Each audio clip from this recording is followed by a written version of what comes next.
Hey there, and welcome back to Family Travel Unpacked. I'm your host, Melissa, and in case you're new here, you can find tons of detailed destination guides, travel tips, hacks, and more on my website, thefamilyvoyage.com. And if you've been enjoying the show, be sure to hit follow wherever you're listening so you never miss an episode, and drop a 5-star review while you're at it because it really helps other families find the show. Just like last weekend when we headed to Boston to pick up our son from camp, this weekend we were picking up our daughter in Philadelphia, and we decided to grab a little adult time first and enjoy one of America's classic cities. Our son was actually staying home by himself for the very first time, and because of that, we felt like one night was the best choice to let him just dip his toes in. Even though our time in Philly was quick, we made the most of every hour we had. Before I get into the trip itself, I think the flights are worth talking about. The kind of points deals we can get make these East Coast jaunts possible. There's just no way we could do them if we were paying cash, because this summer, round-trip airfares for weekend trips to the East Coast are like $700 each. Obviously, that's not happening. Nope, instead, we flew nonstop on American both ways, and I booked it with Alaska Atmos points. First class going out for 9,000 points each, just because that's what was available, and economy on the way home for only 4,500 points each. That return redemption is one of the best deals I've booked all year, and it would have been at least 10,000 American miles if I'd booked it directly. But there's a wrinkle that I wanted to share with you in case you're starting to dip your toes into this whole partner award booking thing. Because sometimes when you're going through a partner, things can get a little messy. A few months back, American made a schedule change and bumped us to a much later return flight that wasn't going to work for us. As far as I'm concerned, there was no good reason for it. But to be honest, I was buried in about a million other trips we had coming up, so I just let it sit. And then about a week out, I realized that American was still flying our original flight number, and there were plenty of open seats. They just weren't releasing them to Alaska anymore. I texted Alaska's support line, and I pushed really hard on the fact that the original flight was still running, even though the Alaska rep couldn't see it at first. So I had them call American directly, and eventually they got us switched back to our original flight. I'm really not sure why they made the change to begin with, but I'm glad it got resolved. It's not the first time we've had to ask Alaska to do that for us, and it probably won't be the last, but to me, that hassle's worth the savings. Okay, now on to the trip itself.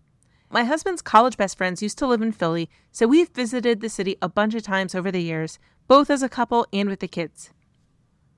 One of the nice things about going back to a city like that is that we didn't feel the pressure to do every single thing.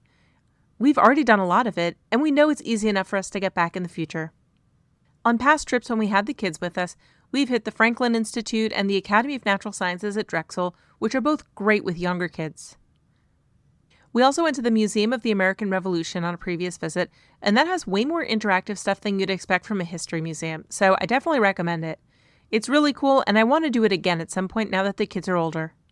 In general, I'd love to bring the kids back to Philadelphia once they're rested and not coming straight off of camp, and then we could do a real walking tour of all the historic sites, head back to some of those museums, and just generally enjoy the city. Philly is a great city for everyone. I think it works really well for a couple's weekend like what we had, and it works just as well with kids in tow. So I want to share a few highlights from this specific visit. We spent Saturday afternoon at the Weitzman National Museum of American Jewish History, and it's one of my favorite museums for exactly the reason that the name suggests. It celebrates Jewish life, not just Jewish loss like so many other museums. Ronnie and I have been there before, so we didn't spend a lot of time in the permanent collection. But right now, there's a really interesting exhibit about Portuguese Jews who resettled in Amsterdam during the Inquisition, and that eventually they made their way to the small island of St. Eustatius in the Caribbean, where they played a critical role in supplying gunpowder and weapons to the American colonists during the Revolutionary War. It's a really fitting exhibit for the whole America 250 theme, and it's a story that I had never heard about. There's also a new interactive sensory exhibit that's focused on the story of creation, and that's geared toward younger kids, so we skipped it because we were there on our own.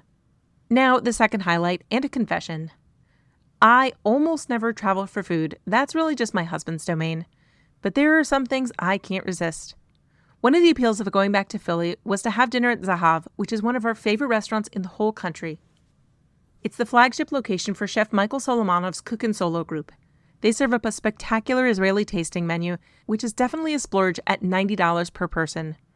It's not a cheap night out, for sure, but it's the kind of meal that I think is worth doing once every few years, and Ron and I both agreed that it was worth every penny. Reservations open on Resy exactly 4 weeks out to the day, so set yourself a reminder if you want to go. And if you carry an Amex Gold or Platinum card, this is a great spot to put your Resi Dining credit to use. That food ended up tying our whole weekend together because we also ate at a bunch of Michael Solomonov's other spots too. When we landed on Saturday morning, we went straight to brunch at Dizengoff, followed by coffee and pastries at Kfar. And then Sunday, we circled back to the same group for lunch at Goldie. And I'm going to tell you, their falafel might be the best I've ever had anywhere in the world. So while it's not my usual MO, eating definitely tops my list of Philly highlights for the weekend. Finally, on Sunday, we picked up our daughter from camp outside of the city, and we knew she'd probably be high on emotion and low on energy, so we wanted something short and easy rather than a full day of sightseeing. I hadn't really planned this out, so I got on recreation.gov at 4:59 p.m. the day before and grabbed us a timed tour of Independence Hall to see where the Declaration of Independence and the Constitution were written and signed. If you're more organized than I am, you can get those tickets 30 days beforehand, but it seems like there were a lot of last-minute tickets available. I think they do something like 35 in advance and 25 the day before. You can only go into Independence Hall with a tour, but thankfully those tickets are just $1 each.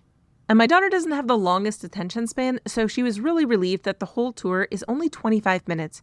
It's perfect for a tired kid, but we still got to be in the room where it happened.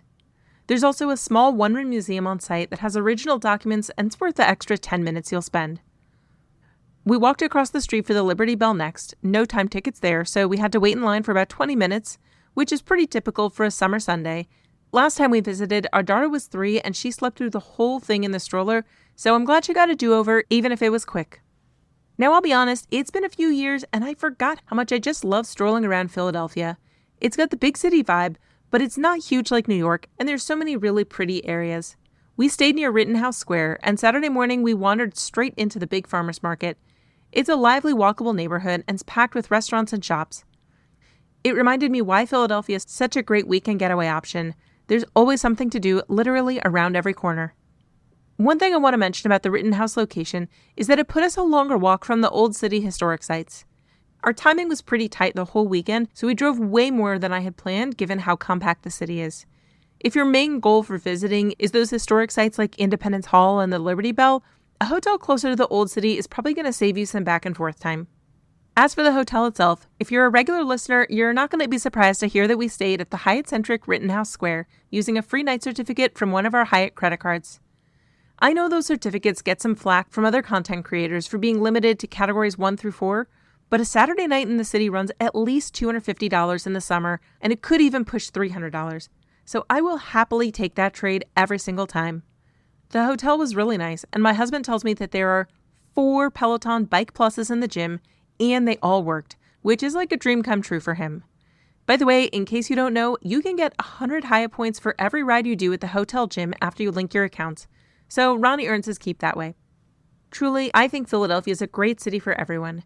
It works if you're a couple wanting an easy weekend getaway like we had, if you're a family with kids who can handle, let's say, short but meaningful history stops, if you're a history buff and you want to dive deep, if you're a foodie looking for options from all around the world. It checks a lot of boxes in a really small footprint. This wasn't our first trip to Philly, and it definitely won't be our last. So that's the quick recap of our whirlwind night in Philadelphia. If you've got a Philly trip in the works or you've got your own favorite spot in the city, send me an email at melissa@thefamilyvoyage.com. I promise I read and respond to every message. Thanks for listening to this episode of Family Travel Unpacked. Be sure to hit follow wherever you're listening and leave a 5-star review so that more families can find the show. One quick programming note for you.